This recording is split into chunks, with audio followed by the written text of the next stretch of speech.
Hello, this is Rachel back with the Shades of Orange. Today I want to do the second part of my June wrap-up talking about, yes, even more horror.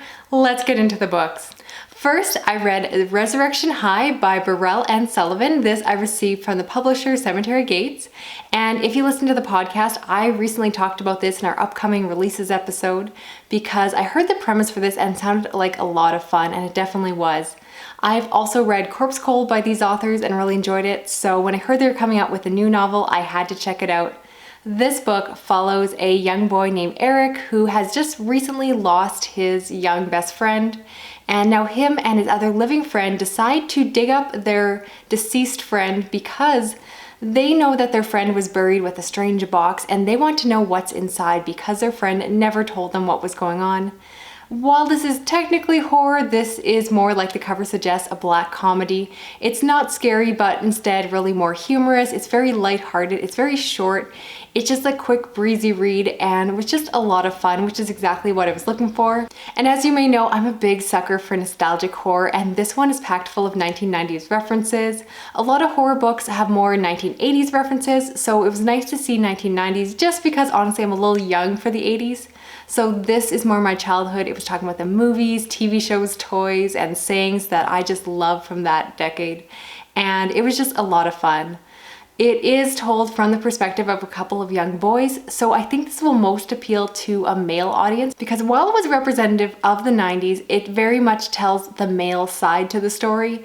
And there was a lot of immature jokes and kind of slurs that were very common at the time, but made me a little bit uncomfortable, so I definitely would recommend this primarily to more of a male audience just because I think they'll connect a little bit more with the narrative than a female audience like myself did. Next, I read a book called A Murder of Saints by Chris Miller, and I received a copy from the author. This was in my most recent book haul video, and a lot of people wanted me to read and review it, so I did prioritize it.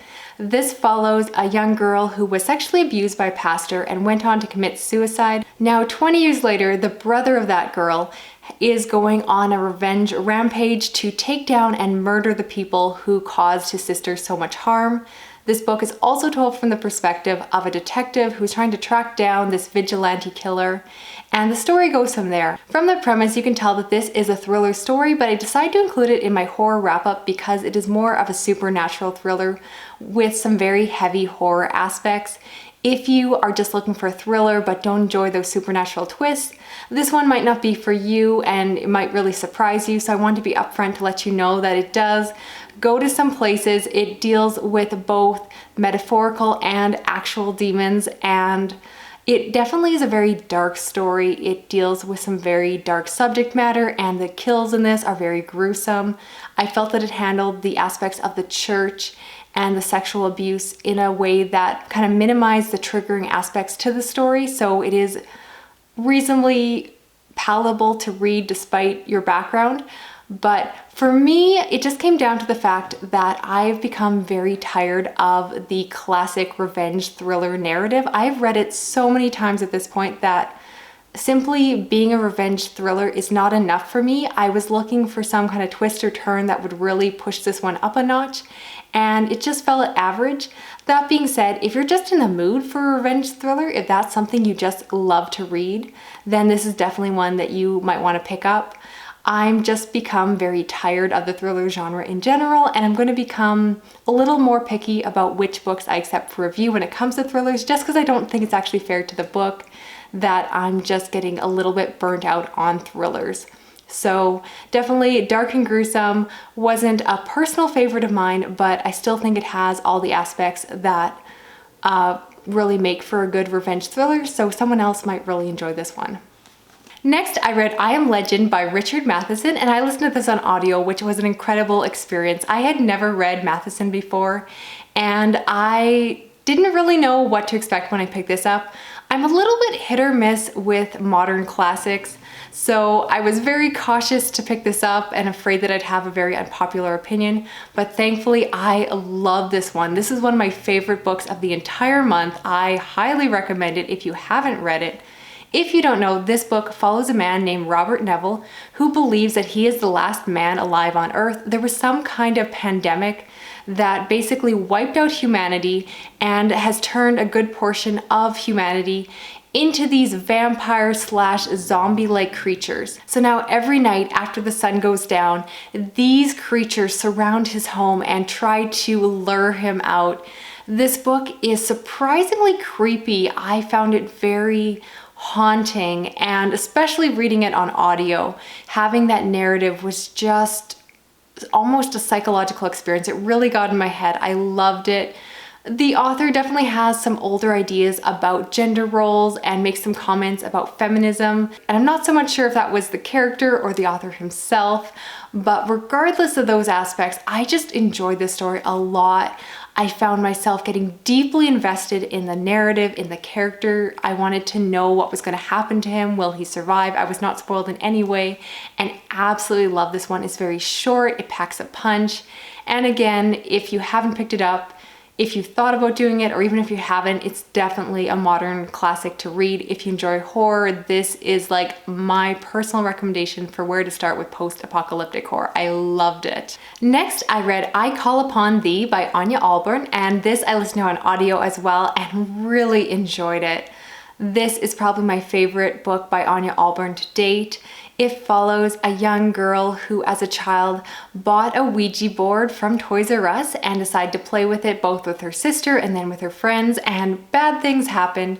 And now the story is told in the present day, where she is returning back home and is basically revisiting what happened. If you know me, I love a good story that involves anything to do with possession or anything involving Ouija boards in general. Just works really, really well for me. And so anything with like ghosts and creepy dolls, it had so many elements in the story that I absolutely loved. It was really well done on audio, which probably did enhance my experience. I really liked the narrator, and I just got sucked into the story. I just found myself caring a lot for these young girls, and it did remind me a little bit of A Head Full of Ghosts by Paul Tremblay, just because so much of the story centers around the childhood relationship between two sisters, and that was something that I saw in that book that was also done really well in this one. So it's creepy, it's dark. I can see why everyone loves Ania Ahlborn so much. I definitely need to read more of her books, because this one was definitely a winner. Absolutely recommend, and my personal recommendation where to start with her work, because I loved it. So definitely recommend that one. And finally, for novels, I read The Bone Mother by David Demchuk. And while this is a novel, it honestly read more like a collection of interconnected short stories. Each one is set in Eastern Europe, and each story begins with a picture that was taken from a Romanian photographer's archives, and then a story was written around that photo. And I just found them to be very interesting. This is definitely a good example of folklore horror, which admittedly is not my favorite kind of horror. I'm just not a big fan of folklore in general. It's just not something I find particularly interesting. So the fact that I enjoyed this story this much, considering I'm not a fan of folklore, says a lot. If you're a fan of folklore horror, this could easily be a 5-star read for you. I know a lot of people who really love this one. It's definitely more literary, which is something I don't always get along with, but again, worked in this case. And I also love that the story has some great queer representation. It's weird, it's creepy, it's just hard to describe, so you almost just have to check it out for yourself, but I very much recommend it. And I just thought it was a really unique horror story, which I absolutely love, finding something out of the box, because I read so much horror at this point. And finally, I want to talk about the one short story collection that I read this month, and that was Zoo by Otsuichi. I'm probably pronouncing that wrong because I don't really know how to say Japanese names very well, so my apologies. I'll put a link down below so you can look up the spelling, but this is a really weird and creepy Japanese horror collection, and I've been wanting to read more short stories for a while, so I'm glad I finally am getting back into them. I'll be honest, like most short stories, some of the stories I loved and some I did not. This collection in particular was really hot or cold. There were 3 stories that I thought were amazing, and honestly, I didn't care for the rest. But I love those short stories enough that I want to recommend the collection just for those alone. I'll put links to the titles so that you can look them up. But the 3 that I liked, one was about a man who keeps receiving photos of his dead girlfriend in the mail.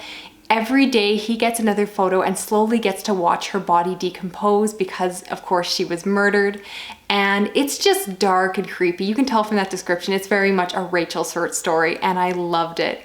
There's another one with more of a science fiction bent about a man who creates an artificial intelligence who basically serves as his housekeeper, and the reason he created this AI is so that there will be someone to bury him when he dies. And it was just weird, creepy, again, loved it. And then there was one more short story about a girl who has a very abusive mother. She has a sister who is treated very well by her mother, but her mother treats her very poorly and really abuses her. And you get to hear her very sad story about her life, and it's hard to read, it's emotional and just packs a punch, but I ended up loving it. I don't want to say too much about it, but it's good. It's really good, and I liked it a lot. So that's it for this video. I'd love to know if you think about picking up any of the books I mentioned here today. I'll be back next month with some horror as well as some other non-horror things in my July wrap-up, so stay tuned for that. Thanks so much for watching. Talk to you again soon. Okay, bye-bye.